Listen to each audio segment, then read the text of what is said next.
अगर आप भी करते हो बाबा श्याम की सेवा अपने घर पर, तब श्याम बाबा को भूल कर भी नहीं लगाना चाहिए इन चीजों का भोग लगाने से बनते हैं महापाप के भागीदार। जय श्री श्याम। उम्मीद करती हूँ आप और आपका परिवार स्वस्थ और कुशल मंगल होगा। बाबा श्याम की कृपा सदा आप सभी श्याम भक्तों पर बनी रहे। आज हम जानेंगे कि बाबा श्याम को किन किन चीजों का भोग नहीं लगता है और किन किन चीजों का भोग लगाया जाता है। ये बात तो पूरी दुनिया जानती है कि बाबा श्याम को प्याज लहसुन का भोग नहीं लगता है। और भी बहुत सारी चीजें हैं जिनका बाबा श्याम को भोग नहीं लगता है। क्या हैं वो चीजें? और ऐसे बहुत सारे फल हैं जिनका बाबा श्याम को भोग नहीं लगता है। ऐसी बहुत सारी मिठाई हैं जिनका बाबा श्याम को भोग नहीं लगता है।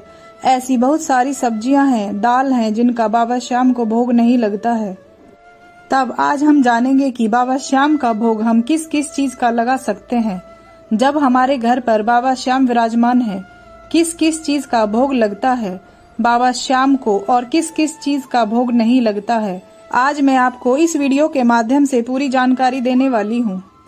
यदि आप मसूर की दाल का भोग बाबा श्याम को लगाते हैं, तब शास्त्रों में मना किया गया है कि दाल का भोग बाबा श्याम को नहीं लगाया जाता है। शास्त्रों के अनुसार भौमासुर नाम का एक राक्षस था। जब भौमासुर की गर्दन कटी थी, तब प्याज की उत्पत्ति हुई। जो उसकी हड्डी थी, उससे लहसुन की उत्पत्ति हुई और उसके रक्त से मसूर की दाल की उत्पत्ति हुई थी। तब मसूर की दाल का किसी भी भगवान को भोग नहीं लगता है, बाबा श्याम को भोग नहीं लगता है।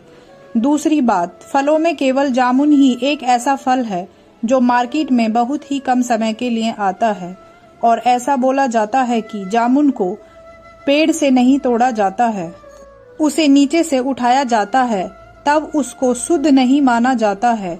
आपने देखा होगा कि जामुन में छेद होते हैं, इसीलिए ही बाबा श्याम को जामुन का भोग नहीं लगाया जाता है।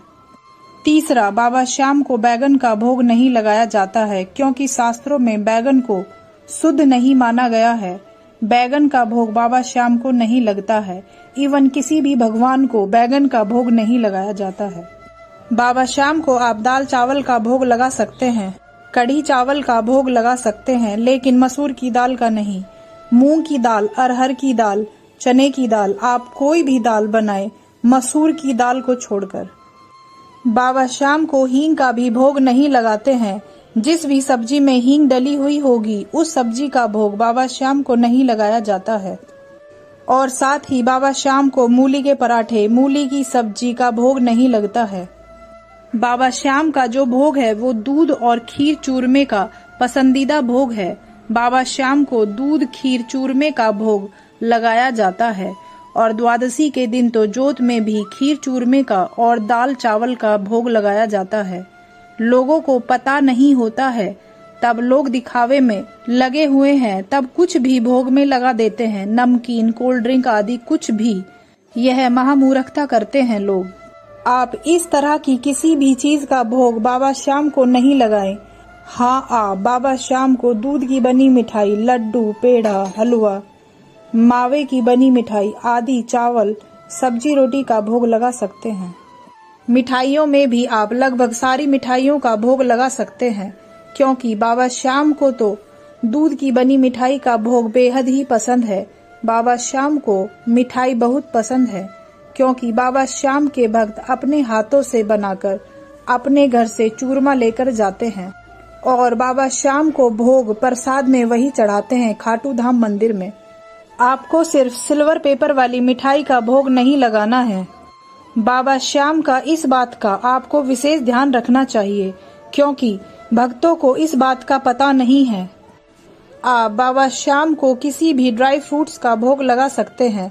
बाबा श्याम को पंचमेवा का भी भोग लगाया जाता है और पंचमेवा का भोग भी बाबा श्याम को बेहद ही पसंद है।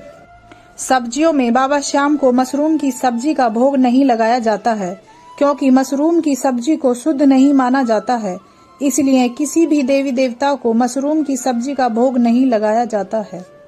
बाबा श्याम को भक्त चॉकलेट का भोग लगा देते हैं, लेकिन चॉकलेट का भोग नहीं लगाना चाहिए क्योंकि ये बाहर की चीजें हैं, इनकी शुद्धता का नहीं पता होता है। तब आप बाहर की चीजों का बाहर का बना केक आदि का भोग ना लगाएं, क्योंकि केक में एग भी डालते हैं। तब आप कोशिश करें कि बाबा श्याम को जो केक भोग में लगाएं वो घर पर ही बनाकर लगाएं या मावे का केक बनाकर ही भोग में लगाएं। और एक बात का विशेष ध्यान रखें, जब भी आप भोग लगाएं बाबा श्याम को तो उस खाने में तुलसी पत्र जरूर शामिल करें। ऐसा भी माना गया है कि तुलसी पत्र डालने से भोजन की अशुद्धता दूर हो जाती है, वो भोग शुद्ध हो जाता है।